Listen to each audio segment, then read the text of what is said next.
ಓಂ ನಮಃ ಶಿವಾಯ. ಭಾರತ್ ಮಾತಾ ಶಿವಶಕ್ತಿ ಅವತಾರ್ ಓಂ ಮಂಡಳಿ. ಮುರಳಿಯ ದಿನಾಂಕ 31/8/2025. ಶಿವ ಬಾಬಾರವರ ಮಹಾವಾಕ್ಯ. Revise course 2/7/2021. 108ರ ಮಾಲೆಯಲ್ಲಿ ಬರುವ ಪುರುಷಾರ್ಥ. ಬ್ರಹ್ಮ ತಂದೆಯ ಸಮಾನ, ಎಲ್ಲರ ಪ್ರತಿ ಸಮಾನ ಭಾವನೆ ಹಾಗೂ ಆತ್ಮಿಕ ವೃತ್ತಿಯನ್ನು ಇಟ್ಟುಕೊಳ್ಳುವಂತಹ ನಿಶ್ಚಯ ಬುದ್ಧಿ ವಿಜಯೀ ರತ್ನಗಳ ಪ್ರತಿಯಾಗಿ, ತಂದೆಯ ಜೊತೆಗೆ ಸತ್ಯ ನಂಬಿಗಸ್ತರು ಪ್ರಾಮಾಣಿಕರಾಗಿ ನಡೆಯುವಂತಹ ಮಕ್ಕಳ ಪ್ರತಿಯಾಗಿ ಭೋಲಾನಾಥ ಶಿವತಂದೆ ಮಾತನಾಡುತ್ತಿದ್ದಾರೆ. ಒಳ್ಳೆಯದು. ಇಂದು ಬಾಪ್ತಾದ ಯಾವ ಸಭೆಯಲ್ಲಿ ಬಂದಿದ್ದಾರೆ? ಇಂದಿನ ಸಭೆ ಅದೃಷ್ಟವಂತ ಮಕ್ಕಳ ಸಭೆ ಆಗಿದೆ ಅಲ್ಲವೇ? ಖುಷಿಯ ಪಕ್ಷಿಗಳ ಸಭೆಯಲ್ಲಿ ತಂದೆ ಬಂದಿದ್ದಾರೆ. ಬಹಳ ಮಾಡಿ ಮಕ್ಕಳು ಇಲ್ಲಿ ಕುಳಿತಿರಬಹುದು ಅಥವಾ ದೂರ ದೂರದಿಂದಲೇ ತಂದೆಯನ್ನು ನೋಡುತ್ತಿರಬಹುದು. ಇಂದು ಬಾಪ್ತಾದ ಮಕ್ಕಳಿಗೆ ವಿಶೇಷವಾಗಿ ಒಂದು ಸಂದೇಶ ಕೊಡಲು ಬಂದಿದ್ದಾರೆ. ಯಾವ ಸಂದೇಶ? ಈಗ ಹೇಗೆ ಬ್ರಹ್ಮ ತಂದೆ ಇದ್ದಾರೆ, ಅದೇ ರೀತಿ ಎಲ್ಲ ಮಕ್ಕಳು ಬ್ರಹ್ಮ ತಂದೆಯ ಸಮಾನ ಆಗುವ ಸಂದೇಶ ಕೊಡಲು ಬಂದಿದ್ದಾರೆ. ಮೊದಲು ಏನು ಹೇಳುತ್ತಿದ್ದರು? ಹೇಗಿದ್ದರು ಬ್ರಹ್ಮ ಬಾಬಾ ಎಂದು ಹೇಳುತ್ತಿದ್ದರು. ಆದರೆ ಈಗ ಏನು ಹೇಳಬೇಕು? ಬ್ರಹ್ಮ ತಂದೆ ಹೇಗೆ ಇದ್ದಾರೆ? ಇದ್ದರೂ ಅಲ್ಲ, ಇದ್ದಾರೆ. ಎಲ್ಲರ ಪ್ರತಿ ಆತ್ಮಿಕ ದೃಷ್ಟಿ, ಒಂದೇ ಸಮಾನ ದೃಷ್ಟಿ ಇಟ್ಟಿದ್ದಾರೆ. ತಂದೆ ತನ್ನ ಪ್ರತಿಜ್ಞೆಯನ್ನು ಬಹಳ ಚೆನ್ನಾಗಿ ನಿಭಾಯಿಸುತ್ತಾರೆ. ಹೇಗೆ ತಂದೆಯ ದೃಷ್ಟಿ ಸಮಾನವಾಗಿದೆ, ಅದೇ ರೀತಿ ಎಲ್ಲ ಮಕ್ಕಳು ತಮ್ಮನ್ನು ತಾವು ಚೆಕ್ ಮಾಡಿಕೊಳ್ಳಿರಿ. ನನ್ನ ದೃಷ್ಟಿಯು ಒಂದೇ ರೀತಿ ಸಮಾನ ದೃಷ್ಟಿ ಆಗಿದೆಯೇನು? ವರ್ತಮಾನ ಸಮಯದಲ್ಲಿ ಯಜ್ಞ ಸಮಾಪ್ತಿಯ ಕಡೆಗೆ ಹೋಗುತ್ತಿದೆ ಹಾಗೂ ಯಜ್ಞದಲ್ಲಿ ತಂದೆ ಸಮಾಪ್ತಿಯನ್ನು ಯಾವ ಮಕ್ಕಳಿಂದ ಮಾಡಿಸುತ್ತಾರೆ? ಯಾರು ಎಂದು ಗೊತ್ತಿದೆಯೇನು? 108ರ ಮಾಲೆಯ ಮಣಿಗಳಿಂದ ಯಜ್ಞದ ಸಮಾಪ್ತಿಯಾಗುತ್ತದೆ. ಅವರಿಂದ ಅಂತಿಮ ಆಹುತಿ ಆಗುತ್ತದೆ. 108 ಮಣಿಗಳು ಹೇಗೆ ಇದ್ದಾರೆ? 8 ಮಣಿಗಳ ರೀತಿ 108 ಮಣಿಗಳು ಇದ್ದಾರೆ ಹಾಗೂ ಆ 8 ಮಣಿಗಳು ಬ್ರಹ್ಮ ತಂದೆಯ ರೀತಿ ಇದ್ದಾರೆ. ಸಮಾಪ್ತಿಯ ಸಮಯ ಹತ್ತಿರವಿದೆ. ಕೆಲವು ಮಕ್ಕಳು ತಂದೆಗೆ ಪ್ರಶ್ನೆ ಮಾಡುತ್ತಾರೆ, ಬಾಬಾ, ನಾನು 108ರ ಮಾಲೆಯ ಮಣಿಯಲ್ಲಿ ಬರುತ್ತೇನೆ ಏನು? ತಂದೆ ಆ ಮಕ್ಕಳಿಗೆ ಏನು ಹೇಳುತ್ತಾರೆ? ಈ ಮಾತನ್ನು ನಿಮಗೆ ನೀವೇ ಕೇಳಿಕೊಳ್ಳಿರಿ. ತಂದೆಯ ಹತ್ತಿರ ಕೇಳುವುದಲ್ಲ. ಏಕೆಂದರೆ ತಂದೆ ಏನು ಹೇಳುತ್ತಾರೆ? ಹೌದು, ನೀವೆಲ್ಲ ನನ್ನ ಮುದ್ದಿನ ಮಕ್ಕಳೇ. ತಾವೆಲ್ಲರೂ ತಂದೆಯ ಮಕ್ಕಳು, ರಾಜ ಮಕ್ಕಳಾಗಿದ್ದೀರಿ ಎಂದು ತಂದೆ ಇದನ್ನೇ ಹೇಳುತ್ತಾರೆ. ಏಕೆಂದರೆ ತಂದೆಗೆ ಎಲ್ಲರೂ ಮಕ್ಕಳು ಆಗಿದ್ದಾರಲ್ಲವೇ? 108ರ ಮಾಲೆಯ ಕೊನೆಯ ಮಣಿಯೂ ಸಹ ತಂದೆಗೆ ರಾಜಾಮಣಿ. 16,108ರ ಮಣಿಯ ಲಾಸ್ಟ್ ಮಣಿಯೂ ಸಹ ರಾಜ ಮಗುವೆ ಹಾಗೂ 33 ಕೋಟಿ ಅಂದರೆ ಅರ್ಥ ತ್ರೇತಾಯುಗದ ಅಂತಿಮದಲ್ಲಿ ಬರುವಂತಹ ಆತ್ಮವೂ ಸಹ ಬಾಬನಿಗೆ ರಾಜ ಮಗುವಾಗಿದೆ. ಏಕೆಂದರೆ ತಂದೆಗೆ ಎಲ್ಲ ಮಕ್ಕಳು ರಾಜ ಮಕ್ಕಳೇ ಆಗಿದ್ದಾರೆ ಅಲ್ಲವೇ? ಅಂದ ಮೇಲೆ ತಂದೆ ಹೇಗೆ ಬರುವುದಿಲ್ಲ ಎನ್ನುತ್ತಾರೆ? ಲೌಕಿಕ ಜಗತ್ತಿನಲ್ಲಿ ಲೌಕಿಕ ತಂದೆ ತಾಯಿ ಏನು ಹೇಳುತ್ತಾರೆ? ಮಕ್ಕಳು ಹೇಗೆ ಇರಲಿ ಏನು ಹೇಳುತ್ತಾರೆ? ನೀನು ನನ್ನ ರಾಜ ಮಗುವಾಗಿದ್ದೀಯಾ ಎಂದು ಹೇಳುತ್ತಾರೆ. ಹಾಗಾದರೆ ತಂದೆಯು ಏನು ಹೇಳುತ್ತಾರೆ? ತ್ರೇತಾಯುಗದ ಅಂತಿಮದಲ್ಲಿ ಬರುವಂಥ ಆತ್ಮನಿಗೂ ಸಹ ನೀವು ನನ್ನ ರಾಜ ಮಕ್ಕಳು ಎಂದು ಹೇಳುತ್ತಾರೆ. ಪ್ರತಿಯೊಂದು ಮಣಿಗಳಿಗೂ ತಂದೆ ಪ್ರತಿಯೊಬ್ಬರಿಗೂ ಮುದ್ದಿನ ಮಕ್ಕಳೇ ಎಂದು ಹೇಳುತ್ತಾರೆ. ಹಾಗಾದರೆ ಪ್ರತಿಯೊಬ್ಬ ಮುದ್ದಿನ ಮಕ್ಕಳು ನಾನು 108ರ ಮಾಲೆಯ ಮಣಿಯಾಗಿ ಬರುತ್ತೇನಾ ಎಂದು ಈ ಪ್ರಶ್ನೆಯನ್ನು ನಿಮಗೆ ನೀವೇ ಕೇಳಿಕೊಳ್ಳಿರಿ. ಇದನ್ನು ಎಲ್ಲರಿಗೂ ಹೇಳುತ್ತಿದ್ದೇನೆ. ಯಾರು ಕೇಳುತ್ತಿದ್ದೀರಿ, ಯಾರು ನೋಡುತ್ತಿದ್ದೀರಿ, ಯಾರು ಸಮ್ಮುಖದಲ್ಲಿ ಕುಳಿತಿದ್ದೀರಿ ಹಾಗೂ ನಂತರದಲ್ಲಿ ಯಾರು ಕೇಳುತ್ತಾರೆ, ನೋಡುತ್ತಾರೆ, ಅಥವಾ 2 ತಿಂಗಳ ನಂತರ ಈ ಮಹಾವಾಕ್ಯವನ್ನು ನೋಡುತ್ತಾರೆ, ಅಥವಾ 6 ತಿಂಗಳ ನಂತರ ನೋಡಬಹುದು, 1 ವರ್ಷದ ನಂತರವೂ ನೋಡಬಹುದು. ಎಲ್ಲರಿಗೂ ಈ ಮಾತನ್ನು ಹೇಳುತ್ತಿದ್ದೇನೆ. ನಾನು 108ರ ಮಾಲೆಯ ಮಣಿಯಾಗಿ ಬರುತ್ತೇನೆ ಎಂದು ಈ ಪ್ರಶ್ನೆಯನ್ನು ಸದಾ ತಮಗೆ ತಾವೇ ಕೇಳಿಕೊಳ್ಳಿರಿ. ಹಾಗೂ 108ರ ಮಾಲೆಯ ಮಣಿಗಳು ಏನಾಗಿರುತ್ತಾರೆ? ಅಷ್ಟರತ್ನಗಳ ಮಣಿಗಳ ವಿಶೇಷತೆ ಏನಾಗಿರುತ್ತದೆ? ಅವರ ಸಂಕಲ್ಪದಿಂದ ಸಮಸ್ತ ಸೃಷ್ಟಿ ನಡೆಯುತ್ತದೆ. ಏಕೆಂದರೆ ತಂದೆ ಪರಮಧಾಮ ನಿವಾಸಿ ಆಗಿದ್ದಾರಲ್ಲವೇ. 108 ಹಾಗೂ 8 ಮಣಿಗಳು ನಿಶ್ಚಯ ಬುದ್ಧಿ ವಿಜಯಂತಿ ಆಗಿರುತ್ತಾರೆ. ಯಾರಿಗೆ ಪರಿವಾರದ ಮೇಲೆ ಪ್ರೀತಿ ಇರುತ್ತದೆ, ಯಾರಿಗೆ ಬ್ರಹ್ಮ ತಂದೆಯ ಮೇಲೆ ಪ್ರೀತಿ ಇರುತ್ತದೆ ಹಾಗೂ ಬ್ರಹ್ಮ ತಂದೆಯ ಮೂಲಕವೇ ನಾವು ಬ್ರಹ್ಮಮುಖ ವಂಶಾವಳಿಗಳು ಆಗುತ್ತೇವೆ. ಹಾಗೂ ಸೃಷ್ಟಿಯ ಆದಿಪಿತ ಬ್ರಹ್ಮ ತಂದೆಯಾಗಿದ್ದಾರೆ ಎಂದು ಯಾರಿಗೆ ಸಂಪೂರ್ಣ ನಿಶ್ಚಯ ಇರುತ್ತದೆ ಅವರೇ 8 ಹಾಗೂ 108ರ ಮಾಲೆಯ ಮಣಿಗಳಾಗಿ ಬರುತ್ತಾರೆ.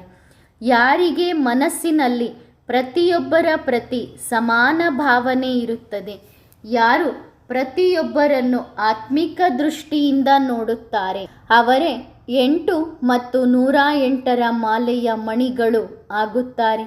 ಯಾರಿಗೆ ಧಾರಣೆ ಪಕ್ಕಾ ಆಗಿರುತ್ತದೆ, ಯಾರಿಗೆ ಸೂಕ್ಷ್ಮದಲ್ಲಿಯೂ ಸಹ ಅನ್ಯರಿಗೆ ದುಃಖ ಕೊಡುವ ಸಂಕಲ್ಪ ಅಂಶ ಮಾತ್ರವೂ ಬರುವುದಿಲ್ಲ. ಇದು ಬಹಳ ಸಣ್ಣ ವಿಶೇಷತೆಯಾಗಿದೆ. ದೊಡ್ಡ ವಿಶೇಷತೆಯೆಂದರೆ ಅವರು ತಂದೆಗೆ ಸದಾ ಸತ್ಯವಂತರು, ನಂಬಿಗಸ್ತರು, ಪ್ರಾಮಾಣಿಕರು ಆಗಿರುತ್ತಾರೆ. ಇದು ಅತಿ ದೊಡ್ಡ ವಿಶೇಷತೆಯಾಗಿದೆ.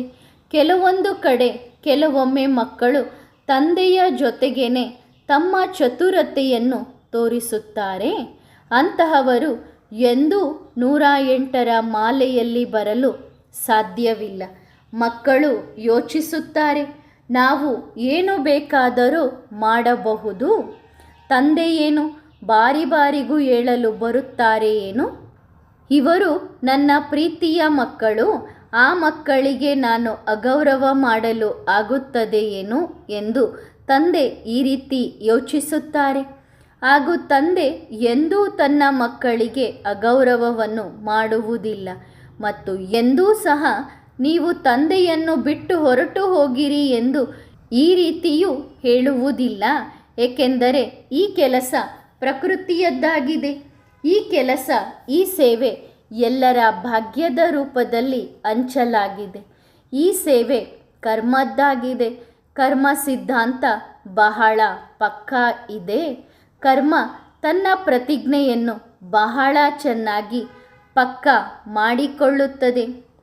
ಕಾಲಿಗೆ ಕರ್ಮದ ಬೇಡಿಗಳು ಇದೆಯಲ್ಲವೇ, ಆ ಬೇಡಿಗಳು ಬಹಳ ಗಟ್ಟಿಯಾಗಿದ್ದಾವೆ. ಯಾರು ತಂದೆಯ ಜೊತೆಗೂ ಸಹ ತಮ್ಮ ಚತುರತೆಯನ್ನು ತೋರಿಸಲು ಪ್ರಯತ್ನ ಪಡುತ್ತಾರೆ, ಅವರ ಕರ್ಮದ ಬೇಡಿಗಳು ತನ್ನಷ್ಟಕ್ಕೆ ತಾನೇ ಅವರನ್ನು ಹೊರಗೆ ಎಳೆದುಕೊಂಡು ಹೋಗುತ್ತದೆ. ಅವರು ಬಾಬನಿಂದ ದೂರ ಹೋಗುತ್ತಾರೆ. ಯಾರು ಯಾರಿಗೆ ಚತುರತೆಯನ್ನು ತೋರಿಸುತ್ತೀರಿ? ಯಾವಾಗ ನಿಮ್ಮ ಜೀವನ ತಂದೆಗೆ ಸಮರ್ಪಣೆಯಾಗಿದೆ, ತನು ಮನ ಎಲ್ಲವೂ ತಂದೆಗೆ ಸೇರಿದೆ, ಸಂಕಲ್ಪ ತಂದೆಗೆ ಸೇರಿದೆ ಅಂದ ಮೇಲೆ ಯಾಕೆ ತಂದೆಗೆ ನಂಬಿಗಸ್ತರಾಗಿ ಇರುವುದಿಲ್ಲ? ಈಗಲೂ ಸಹ ಕೆಲವು ಮಕ್ಕಳು ಮಾಯೆಯ ಜೊತೆಗೆ ಬಹಳ ನಂಬಿಗಸ್ತರಾಗಿ ಇರುತ್ತಾರೆ. ಆದರೆ ತಂದೆಗೆ ಎಷ್ಟೊಂದು ಮೋಸ ಮಾಡುತ್ತಾರೆ. ಬಾಯಿಂದ ಹೇಳುತ್ತಾರೆ, ನಾವು ಇಂತಹ ಕರ್ಮವನ್ನು ಮಾಡುವುದಿಲ್ಲ ಎಂದು. ಆದರೆ ಆಂತರ್ಯದಿಂದ ಎಲ್ಲವನ್ನೂ ಮಾಡುತ್ತಿರುತ್ತಾರೆ. ಇದು 108ರ ಮಾಲೆಯಲ್ಲಿ ಬರುವಂತಹ ಮಣಿಗಳ ಲಕ್ಷಣ ಆಗಿದೆ. ಹಾಗಾದರೆ ನಿಮ್ಮನ್ನು ನೀವು ಚೆಕಿಂಗ್ ಮಾಡಿಕೊಳ್ಳಿ. ಬಲೆ ಇವರ ನಂತರ ಬರುವಂಥ ಮಕ್ಕಳು ಸಹ ತಂದೆಗೆ ಅತಿ ಪ್ರಿಯರಾಗಿರುತ್ತಾರೆ, ಅತಿ ಮುದ್ದಿನ ಮಕ್ಕಳು ಆಗಿರುತ್ತಾರೆ. ಪ್ರತಿಯೊಬ್ಬ ಮಕ್ಕಳು ಸಂಸ್ಕಾರ ಮಿಲನದ ನೃತ್ಯ ಮಾಡಿರಿ ಎಂದು ತಂದೆಗೆ ಆಸೆ ಇದೆ. ಆದರೆ ಮಕ್ಕಳು ಏನು ಮಾಡುತ್ತಿದ್ದೀರಿ? ಯಾರು ಏನು ಮಾಡುತ್ತಿದ್ದಾರೆ ಎಂದು ಇದನ್ನೇ ನೋಡುತ್ತೀರಿ. ಯಾರ ಸ್ವಯಂನ ದೃಷ್ಟಿಯಲ್ಲಿ ದುರ್ಬಲತೆಗಳು, ಕೊರತೆಗಳು ಇರುತ್ತದೆ, ಆ ಮಕ್ಕಳು ಅನ್ಯರಲ್ಲೂ ಅದನ್ನೇ ನೋಡುತ್ತಾರೆ. ಸ್ವಯಂನ ದುರ್ಬಲತೆಯನ್ನು ಬೇರೆಯವರಲ್ಲಿ ನೋಡುತ್ತಾರೆ. ಒಂದು ವೇಳೆ ಮಕ್ಕಳ ದೃಷ್ಟಿಯಲ್ಲಿ ತಂದೆ ಸಮಾವೇಶ ಆಗಿದ್ದರೆ ಆಗ ಪ್ರತಿಯೊಬ್ಬರನ್ನು ಯಾವ ದೃಷ್ಟಿಯಿಂದ ನೋಡುತ್ತೀರಿ? ಇವರು ನನ್ನ ಸಹೋದರರು, ಇವರು ನನ್ನ ಸಹೋದರರು, ಇವರು ನನ್ನ ಪರಿವಾರ ಎನ್ನುವ ದೃಷ್ಟಿಯಿಂದ ನೋಡುತ್ತೀರಿ, ಚತುರತೆಯಿಂದ ಅಲ್ಲ. ಚತುರತೆ ಇರುವವರು ಎಂದೂ ತಂದೆಗೆ ಮಕ್ಕಳು ಆಗುವುದಿಲ್ಲ. ಯಾಕೆ ಆಗುವುದಿಲ್ಲ? ಏಕೆಂದರೆ ತಂದೆ ಆ ಮಕ್ಕಳಿಗೋಸ್ಕರ ಚತುರ್ಸುಜಾನ್ ಅಂದರೆ ಅತಿ ಬುದ್ಧಿವಂತರು ಆಗಿದ್ದಾರೆ. ಆದ್ದರಿಂದ ಯಾರ ಲಕ್ಷ್ಯ ನಾನು 108ರ ಮಾಲೆಯ ಮಣಿಯಾಗಬೇಕು ಎಂದು ಇದೆ, ಅವರು ತಮ್ಮನ್ನು ತಾವೇ ಕೇಳಿಕೊಳ್ಳಿರಿ, ತಮ್ಮನ್ನು ತಾವೇ ನೋಡಿಕೊಳ್ಳಿರಿ. ಬ್ರಹ್ಮ ತಂದೆ ಸಂಪೂರ್ಣ ವಿಶ್ವಕ್ಕೆ ಮಾಲೀಕ ಆಗಿದ್ದಾರೆ. ಆದರೂ ಸಹ ಅವರು ಪ್ರತಿಯೊಬ್ಬರಿಗೂ ಏನು ಹೇಳುತ್ತಿದ್ದರು?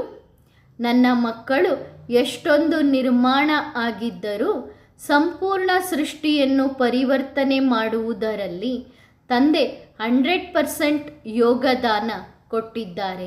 ಹಾಗೂ ಮಕ್ಕಳು ಒಂದು ಸಣ್ಣ ಸೇವೆ ಮಾಡಿದರು ಆಗ ಏನು ಯೋಚನೆ ಮಾಡುತ್ತಾರೆ? ನಿಮಗೆ ಗೊತ್ತಿದೆನಾ? ಇದನ್ನು ನಾನೇ ಮಾಡಿದ್ದೇನೆ ಎನ್ನುವ ಅಭಿಮಾನದಲ್ಲಿ ಬರುತ್ತಾರೆ. ತಂದೆಗೆ ಏನು ಬೇಕು? ನಿರ್ಮಾಣ ಹಾಗೂ ನಿಮಿತ್ತ ಎಂದು ತಿಳಿದುಕೊಳ್ಳುವಂಥವರು ಬೇಕು. ನಾವು ಮಾಡುವ ಪುರುಷಾರ್ಥ ಅದು ಸ್ಪಷ್ಟ ರೂಪದಲ್ಲಿ ಎಲ್ಲರಿಗೂ ಕಾಣಿಸುತ್ತದೆ. ಒಂದು ವೇಳೆ ನಾವು ಹೇಳುತ್ತೇವೆ, ನನ್ನ ಪುರುಷಾರ್ಥ ಬಹಳ ಶ್ರೇಷ್ಠ ಇದೆ, ನನ್ನ ಯೋಗ ಬಹಳ ಚೆನ್ನಾಗಿದೆ ಎಂದು. ಈ ರೀತಿ ಮಕ್ಕಳು ಹೇಳುವ ಅವಶ್ಯಕತೆ ಇರುವುದಿಲ್ಲ. ಎಲ್ಲರಿಗೂ ಕಾಣಿಸುತ್ತದೆ. ಮತ್ತು ಸತ್ಯ ಪುರುಷಾರ್ಥಿಗಳು ಎಂದೂ ತಮ್ಮ ಬಾಯಿಂದ ನನಗೆ ಎಲ್ಲ ಗೊತ್ತು ಎನ್ನುವ ಅಹಂಕಾರಿಗಳು ಆಗುವುದಿಲ್ಲ. ಏನು ಆಗುವುದಿಲ್ಲ? ನನಗೆ ಎಲ್ಲ ಗೊತ್ತು ಎನ್ನುವ ರೀತಿ ಆಗುವುದಿಲ್ಲ. ಬ್ರಹ್ಮ ತಂದೆ ಸಂಪೂರ್ಣ ರೂಪದಲ್ಲಿದ್ದಾರೆ. ಆದರೆ ಇಂದೂ ಸಹ ಈ ರೀತಿ ಹೇಳಿಲ್ಲ, ನಾನು ಇದನ್ನು ಮಾಡಿದ್ದೇನೆ, ನಾನು ಅದನ್ನು ಮಾಡಿದ್ದೇನೆ, ನಾನು ಸೃಷ್ಟಿಯನ್ನು ಪರಿವರ್ತನೆ ಮಾಡಿದ್ದೇನೆ. ಇಲ್ಲಿಯ ತನಕ ಬ್ರಹ್ಮ ತಂದೆಯ ಬಾಯಿಂದ ಇಂತಹ ಮಾತುಗಳು ಬಂದಿಲ್ಲ. ಇಲ್ಲಿ ತನಕ ಬ್ರಹ್ಮ ತಂದೆ ನನ್ನ ಪುರುಷಾರ್ಥ ನಂಬರ್ 1 ಆಗಿದೆ ಎಂದು ಹೇಳಿಲ್ಲ. ಎಷ್ಟು ನಿರಹಂಕಾರಿಯಾಗಿದ್ದಾರೆ. ಹಾಗಾದರೆ ಮಕ್ಕಳು ನಿಮಗೆ ನೀವೇ ಕೇಳಿಕೊಳ್ಳಿರಿ. ಆದ್ದರಿಂದ ಈ ಪ್ರಶ್ನೆಯನ್ನು ನಿಮಗೆ ನೀವೇ ಕೇಳಿಕೊಳ್ಳಿರಿ. ಯಾವ ಪ್ರಶ್ನೆ? ಯಾವ ಪ್ರಶ್ನೆ? ನಾನು 108ರ ಮಾಲೆಯ ಮಣಿಯಾಗಿ ಬರುತ್ತೇನಾ? ಏನು? ಪ್ರೀತಿಯಂತೂ ಇದೆ. ತಂದೆ ಏನು ಹೇಳುತ್ತಾರೆ? ತಂದೆಗೆ ಮುಗ್ಧ ಮಕ್ಕಳು ಬಹಳ ಇಷ್ಟ ಆಗುತ್ತಾರೆ. ಯಾರು ತಂದೆಯ ಜೊತೆಗೆ ಅತಿ ಬುದ್ಧಿವಂತಿಕೆಯನ್ನು ತೋರಿಸುತ್ತಾರೆ ಅಂತಹ ಮಕ್ಕಳು ಆಗಬಾರದು. ಅವರು ಮಾಯೆಯ ಜೊತೆಗೆ ಅತಿ ಬುದ್ಧಿವಂತಿಕೆಯನ್ನು ತೋರಿಸಬೇಕು ತಾನೆ. ಒಂದು ವೇಳೆ ಮನಸ್ಸಿನಲ್ಲಿ ಸೂಕ್ಷ್ಮದಲ್ಲಿ ಆದರೂ ಸಹ ಇದನ್ನು ಮಾಡಿದ್ದೇನೆ, ಅದನ್ನು ಮಾಡಿದ್ದೇನೆ, ನನ್ನ ಮೂಲಕ ಇಷ್ಟು ದೊಡ್ಡ ಸೇವೆ ಆಗಿದೆ ಎಂದು ಒಂದು ವೇಳೆ ವರ್ಣನೆ ಮಾಡಿದಾಗ ಆಗ ತಂದೆ ಏನು ಹೇಳುತ್ತಾರೆ? ಸತ್ಯಯುಗ ಅರ್ಧ ಹೊರಟು ಹೋಯಿತು, ಅಂದರೆ ನಮ್ಮ ಭಾಗ್ಯವನ್ನು ಕಳೆದುಕೊಂಡೆವು. ಯಾರು ನಾನು ಇದನ್ನು ಬಾಬನಿಗೆ, ಬಾಬನ ಮನೆಗೆ ಕೊಟ್ಟು ಬಾಬನ ಮನೆಯಿಂದ ಇಷ್ಟೊಂದು ಪ್ರಾಪ್ತಿಯನ್ನು ಪಡೆದುಕೊಳ್ಳುತ್ತೇನೆ ಎಂದು ಯೋಚಿಸುತ್ತಾರೆ. ಅಂಥವರ ಒಂದು ಕಣದಷ್ಟು ದಾನವನ್ನೂ ಸಹ ಬಾಬಾ ಸ್ವೀಕಾರ ಮಾಡುವುದಿಲ್ಲ. ಯಾವ ಮಕ್ಕಳು ಈ ರೀತಿ ಯೋಚನೆ ಮಾಡುತ್ತಾರೆ, ತಂದೆ ಯಾರ ತನುವಿನಲ್ಲಿ ಬರುತ್ತಾರೆ ಅವರು ಸಂಪೂರ್ಣ ಮುಗ್ಧ ಆಗಿದ್ದಾರೆ. ಅವರು ಯಾರು ಏನು ಹೇಳಿದರೂ ಅದನ್ನು ಕೇಳುತ್ತಾರೆ. ಹೇಗೆ ನಾವು ಹೇಳುತ್ತೇವೆ ಆ ರೀತಿ ಮಾಡುತ್ತಾರೆ. ಅವರಿಗೆ ಸ್ವಲ್ಪ ಏನಾದರೂ ಕೊಟ್ಟು ಅವರ ಮೂಲಕ ನಾನು ಜಾಸ್ತಿ ಪ್ರಾಪ್ತಿಯನ್ನು ಮಾಡಿಕೊಳ್ಳುತ್ತೇನೆ ಎಂದು ಯೋಚನೆ ಮಾಡುತ್ತಿದ್ದರೆ ಅಂತಹ ಮಕ್ಕಳಿಗೆ ತಂದೆ ಏನು ಹೇಳುತ್ತಾರೆ? ಅಂತಹವರ ಒಂದು ಕಣದಷ್ಟು ಕೂಡ ತಂದೆ ಏನನ್ನು ಸ್ವೀಕಾರ ಮಾಡುವುದಿಲ್ಲ. ಸರಿ, ಮಗಳು ಮುಗ್ಧ ಇರಬಹುದು ಅಂದರೆ ಮಯ್ಯ ಮುಗ್ಧ ಇರಬಹುದು, ಆದರೆ ತಂದೆಯೂ ಸಹ ಮುಗ್ಧ ಇದ್ದಾರೆ ಅಲ್ಲವೇ? ಏನಾಗಿದ್ದಾರೆ? ಮುಗ್ಧ. ಆದರೆ ನೇರವಾಗಿಯೂ ಇದ್ದಾರೆ. ಆ ರೀತಿ ನೋಡುವುದಾದರೆ ಇಂತಹ ಮಕ್ಕಳ ಮೇಲೆ ಎಂದೂ ಮಾಯೆಯ ನೆರಳು ಕೂಡ ಬೀಳಲು ತಂದೆ ಬಿಡುವುದಿಲ್ಲ. ತಂದೆ ಮುಗ್ಧ ಆಗಿದ್ದಾರೆ, ಮಕ್ಕಳೂ ಸಹ ಮುಗ್ಧ ಆಗಿದ್ದಾರೆ. ಹೌದು, ಮಕ್ಕಳು ಮುಗ್ಧ ಆಗಿದ್ದಾರೆ, ಆದರೆ ಮಕ್ಕಳೂ ಸಹ ಸರಳವಾಗಿದ್ದಾರೆ ಹಾಗೂ ತಂದೆಯೂ ಸಹ ನೇರವಾಗಿ ಇದ್ದಾರಲ್ಲವೇ? ಪರಿವರ್ತನೆ ಆಗುವುದಕ್ಕೆ ತಂದೆ ಒಂದು ಅವಕಾಶ ಕೊಡುತ್ತಾರೆ. ಪ್ರತಿಯೊಬ್ಬರಿಗೂ ಪರಿವರ್ತನೆ ಆಗುವುದಕ್ಕೆ ಅವಕಾಶ ಕೊಡುತ್ತಾರೆ. ಒಂದು ವೇಳೆ ಮಕ್ಕಳ ಮನಸ್ಸಿನಲ್ಲಿ ಪರಿವರ್ತನೆ ಆಗಬೇಕು ಎನ್ನುವ ಈ ಸಂಕಲ್ಪ ಬಂದರೆ ಆಗ ಮಕ್ಕಳಿಗೆ ಸುಧಾರಣೆಯಾಗುವುದಕ್ಕೆ ಅವಕಾಶ ಸಿಗುತ್ತದೆ. ಮಕ್ಕಳು ಪ್ರಯತ್ನ ಪಡುವುದಕ್ಕೆ ಅವಕಾಶ ಕೊಡುತ್ತಾರೆ. ಆದರೆ ಅದರ ನಂತರವೂ ಸಹ ತಂದೆಯ ಜೊತೆಗೆ ಚತುರತೆಯನ್ನು ತೋರಿಸಿದರೆ ಆಗ ತಂದೆ ಮತ್ತೊಂದು ಅವಕಾಶ ಕೊಡುವುದಿಲ್ಲ, ಯಾವ ಅವಕಾಶವೂ ಇರುವುದಿಲ್ಲ. ಆದ್ದರಿಂದ ಎಲ್ಲೇ ಕುಳಿತು ತಂದೆಯ ಮಾತುಗಳನ್ನು ಕೇಳುತ್ತಾ ಇದ್ದರೆ ಪ್ರೀತಿ ಇದೆ, ಅದಕ್ಕೆ ತಂದೆಯ ಸಮ್ಮುಖದಲ್ಲಿ ಬಂದಿದ್ದೀರಿ. ಆದರೆ ಪ್ರೀತಿಯಲ್ಲಿ ಇರುವಂಥವರು ಸದಾಕಾಲ ತಂದೆಗೆ ಜೊತೆಯಾಗಿ ಇರುತ್ತಾರೆ ಹಾಗೂ ಯಾರು ತಮ್ಮ ಚತುರತೆಯನ್ನು ತಂದೆಗೆ ತೋರಿಸುತ್ತಾರೆ ಅವರು ತಂದೆಯ ಮಿಲನ ಮಾಡುತ್ತಾರೆ. ಏಕೆಂದರೆ ಅವರೂ ಸಹ ಮಕ್ಕಳಾಗಿದ್ದಾರೆ ಅಲ್ಲವೇ? ತಂದೆ ಅವರಿಗೂ ಮಿಲನ ಮಾಡುವುದಕ್ಕೆ ಅವಕಾಶ ಕೊಡುತ್ತಾರೆ.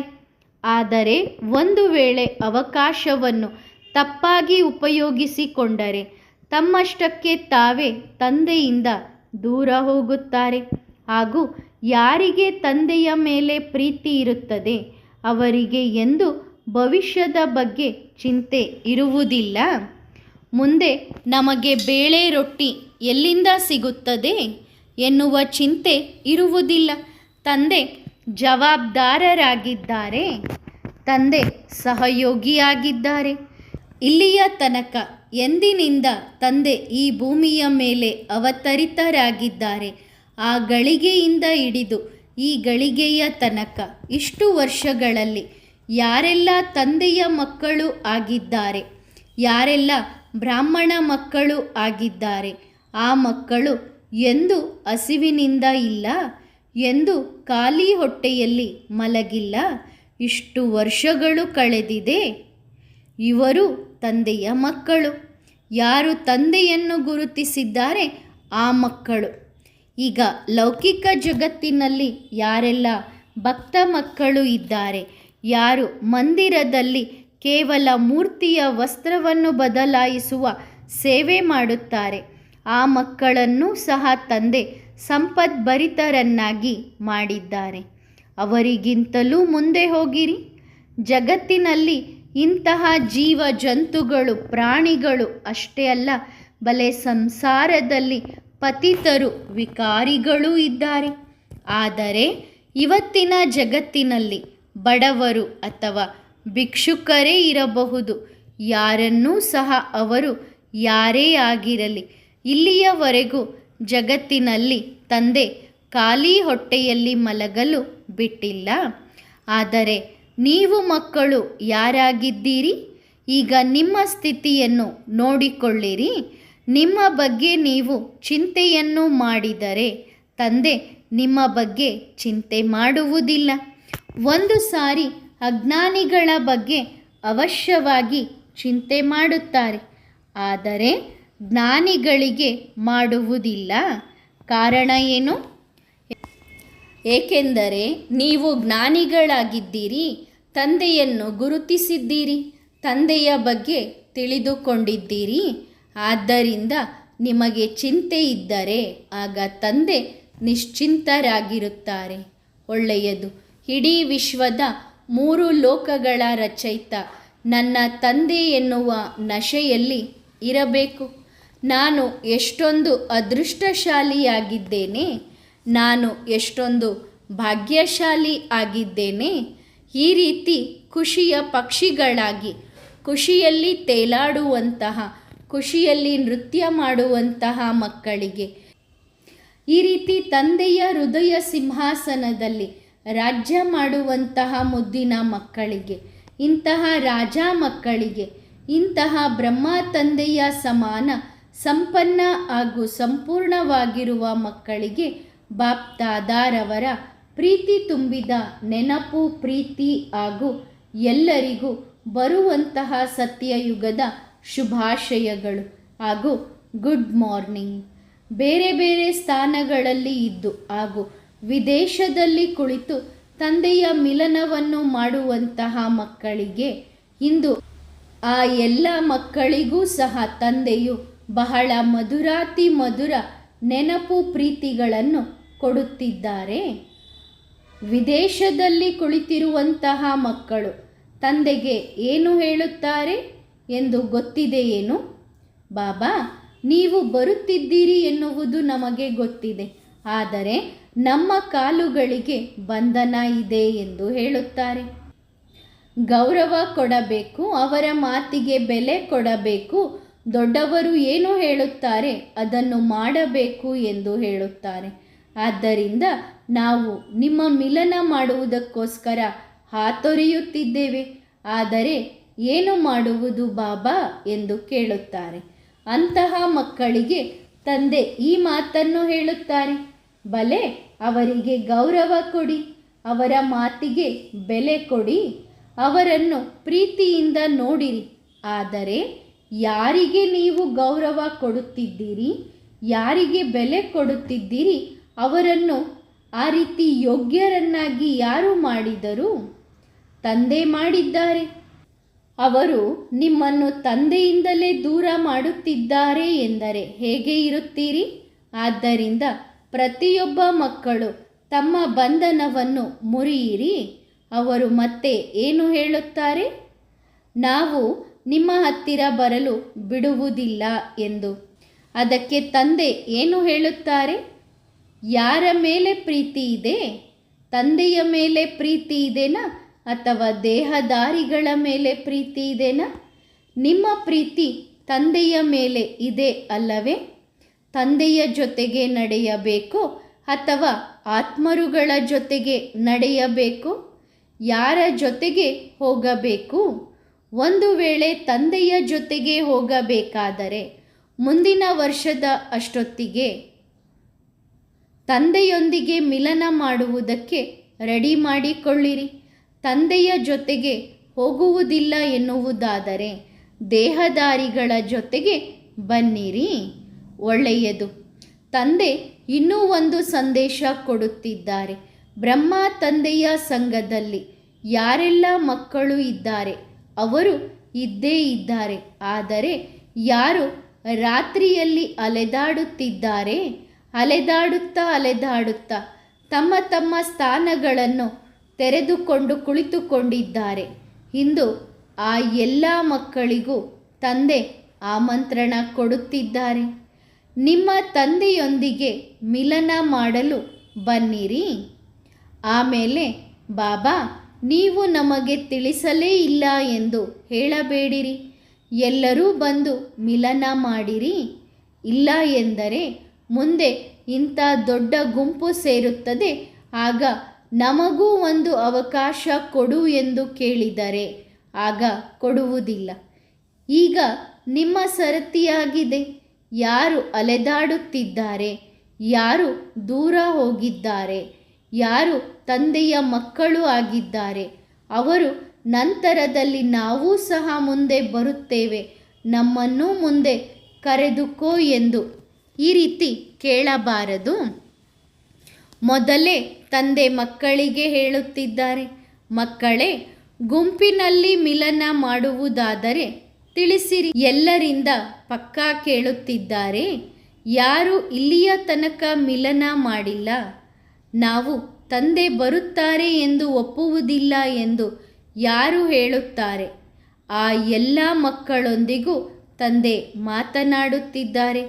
ಯಾರು ಮಿಲನ ಮಾಡಿದ್ದಾರೆ ಅವರಿಗೂ ಸಹ ಹಾಗೂ ಬರುವಂತಹ ಮಕ್ಕಳಿಗೂ ಅವಕಾಶ ಕೊಡಬೇಕು. ಒಳ್ಳೆಯದು. ಈ ಎಲ್ಲ ಮಕ್ಕಳಿಗೂ ಟೋಲಿ ಕೊಡಿರಿ. ಎಲ್ಲ ಮಕ್ಕಳು ಎಲ್ಲಿ ನೋಡುತ್ತಿದ್ದೀರಿ? ಏನು ಕೇಳುತ್ತಿದ್ದೀರಿ? ಯಾರು ಕುಳಿತಿದ್ದೀರಿ? ವಾ, ನನ್ನ ಬಾಬಾ ಎಂದು ಯಾರು ಹೇಳುತ್ತಿದ್ದಾರೆ? ಬಾಬಾ, ನನ್ನನ್ನೂ ಸಹ ಬೇಗ ನಿನ್ನ ಹತ್ತಿರ ಕರೆಸಿಕೋ ಎಂದು ಹೇಳುತ್ತಿದ್ದಾರೆ. ಆ ಎಲ್ಲ ಮಕ್ಕಳಿಗೂ ಬಾಬಾ ಟೋಲಿಯನ್ನು ತಿನ್ನಿಸುತ್ತಿದ್ದಾರೆ. ಎಲ್ಲರೂ ತಮ್ಮ ತಮ್ಮ ಭಾಗದ ಟೋಲಿಯನ್ನು ತಿನ್ನಿರಿ. ಒಳ್ಳೆಯದು. ಎಲ್ಲ ಮಕ್ಕಳು ಯಾರು ಹೊರಗಡೆ ಕುಳಿತಿದ್ದಾರೆ, ಖುಷಿಯಾಗಿದ್ದೀರಾ? ಇಂದು ಎಲ್ಲ ಮಕ್ಕಳಿಗೂ ಟೋಲಿ ಸಿಕ್ಕಿದೆನಾ? ಎಲ್ಲರೂ ಸೇರಿ ವತನಕ್ಕೆ ಬನ್ನಿರಿ. ಬಾಬಾ ನೀವು ಮಕ್ಕಳಿಗೋಸ್ಕರ ಹೊಸ ಹೊಸ ಅಡುಗೆಗಳನ್ನು ಮಾಡಿ ಇಡುತ್ತಾರೆ ಹಾಗೂ ಎಲ್ಲರಿಗೂ ತನ್ನ ಕೈಗಳಿಂದಲೇ ತಿನ್ನಿಸುತ್ತಾರೆ. ಒಳ್ಳೆಯದು. ಮತ್ತೆ ಸಿಗುತ್ತೇನೆ. ವೈಯಕ್ತಿಕವಾದ ಮಾತುಕತೆ. ಸತ್ಯ ಸತ್ಯ ಗೋಪಿಕೆ. ಇಂದಿನಿಂದ ಏನಾಗಿದ್ದೀರಿ? ಸದಾ ಇದನ್ನು ನೆನಪಿಟ್ಟುಕೊಳ್ಳಬೇಕು. ನಾನು ತಂದೆಗೆ ಸತ್ಯ ಗೋಪಿಕೆ ಮಗುವಾಗಿದ್ದೇನೆ. ತಮ್ಮ ಬಿರುದನ್ನು ಸದಾ ನೆನಪಿಟ್ಟುಕೊಳ್ಳಬೇಕು. ಪ್ರತಿಯೊಬ್ಬರೂ ತಂದೆಗೆ ಅತಿ ಪ್ರೀತಿಯ ಮುದ್ದಿನ ಮಕ್ಕಳಾಗಿದ್ದೀರಿ. ಪ್ರತಿಯೊಬ್ಬರೂ ಪ್ರೀತಿಯ ಗೋಪಿಕೆ ಗೋಪಿಕೆಯರು ಆಗಿದ್ದೀರಿ. ಇಂದು ಯಾವ ಸಭೆಯಾಗಿದೆ? ಎಲ್ಲರೂ ಎಲ್ಲಿ ಕುಳಿತಿದ್ದೀರಿ? ಯಾರಿಗೆ ತಂದೆಯ ಮೇಲೆ ಎಷ್ಟೊಂದು ಪ್ರೀತಿ ಇದೆ, ಆ ಪ್ರತಿಯೊಬ್ಬ ಮಕ್ಕಳು ಏನಾಗಿದ್ದಾರೆ? ಗೋಪಿಕೆಯರು ಆಗಿದ್ದಾರೆ. ಒಳ್ಳೆಯದು. ದೇಶ ವಿದೇಶದ ಎಲ್ಲ ಮಕ್ಕಳಿಗೂ ಬಾಪ್ ದಾದಾರವರ ನೆನಪು ಪ್ರೀತಿಗಳು. ಒಳ್ಳೆಯದು ಮಕ್ಕಳೇ, ಮತ್ತೆ ಸಿಗುತ್ತೇನೆ. ವರದಾನ. ಅದೃಷ್ಟ ನಕ್ಷತ್ರ ಆಗಿರಿ. ತಾವು ಮಕ್ಕಳು ಸ್ವಯಂವನ್ನು ಅದೃಷ್ಟ ನಕ್ಷತ್ರ ಎಂದು ತಿಳಿದುಕೊಂಡಿದ್ದೀರಿ ಏನು? ಅದೃಷ್ಟ ನಕ್ಷತ್ರಗಳು ಯಾವ ಸಂಕಲ್ಪ ಮಾಡುತ್ತಾರೆ ಅದರಲ್ಲಿ ನಿಮಿತ್ತ ಮಾತ್ರ ಪರಿಶ್ರಮ ಪಡುತ್ತಾರೆ. ಆದರೆ ಫಲದ ಪ್ರಾಪ್ತಿಯು ಪರಿಶ್ರಮದ ಲೆಕ್ಕಕ್ಕಿಂತ ಜಾಸ್ತಿ ಇರುತ್ತದೆ. ಅವರು ಪ್ರತಿಯೊಂದು ಸಮಯದಲ್ಲಿಯೂ ಬಾಪ್ ದಾದಾರವರಿಗೆ ಸಾಕಷ್ಟು ಧನ್ಯವಾದಗಳನ್ನು ಹೇಳುತ್ತಾ ನನ್ನ ಅದೃಷ್ಟದ ಬೀಗ ತೆರೆಯಿತು ಎಂದು ಹೇಳುತ್ತಾರೆ. ಮಾತಿನಲ್ಲಿ ತಂದೆಯ ಮಹಿಮೆಯನ್ನು ಮನಸ್ಸಿನಿಂದ ಸ್ವತಃವಾಗಿಯೇ ಮಾಡುತ್ತಿರುತ್ತಾರೆ ಹಾಗೂ ಅವರ ಮುಖದಲ್ಲಿ ಖುಷಿಯ ಹೊಳಪು ವಿಶೇಷವಾಗಿ ಕಾಣಿಸುತ್ತದೆ. ಅವರ ಪ್ರತಿಯೊಂದು ಪ್ಲಾನ್ ಸದಾ ತಂದೆಯ ಪ್ರತಿಯೊಂದು ಕಾರ್ಯವನ್ನು ತಮ್ಮ ಜೀವನದ ಮೂಲಕ ಪ್ರತ್ಯಕ್ಷ ಮಾಡುವುದು ಆಗಿರುತ್ತದೆ. ಒಳ್ಳೆಯದು. ಓಂ ನಮಃ ಶಿವಾಯ.